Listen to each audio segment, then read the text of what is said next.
манай багийн хамт олон ерөнхийлөгчийн сонгуулийн сурталчилгааныхаа ажиглалтыг хийхээр бүгдээр ирсэн байгаа.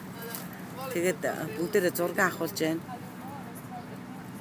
За энэ тун удахгүй энэ цагаан ордны эзэн хэн байх талаар бол Америкчууд сэтгэл догтлон хүлээж байгаа.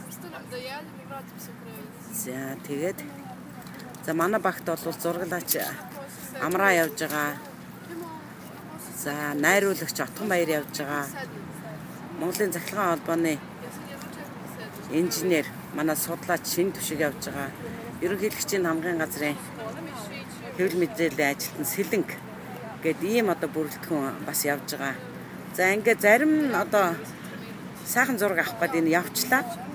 Тэгээ эрхчлөөд орны эрхчлөөд ард түмний ганц одоо үнэлэмж бол энэ одоо төрийн ордон, ерөнхийлөгчийн ордон энэ бүгдтэй бол энэ иргэдийг бол чөлөөтэй зорчуулдаг. Их ойрхон очуулдаг ийм бас нэг онцлог байгаа.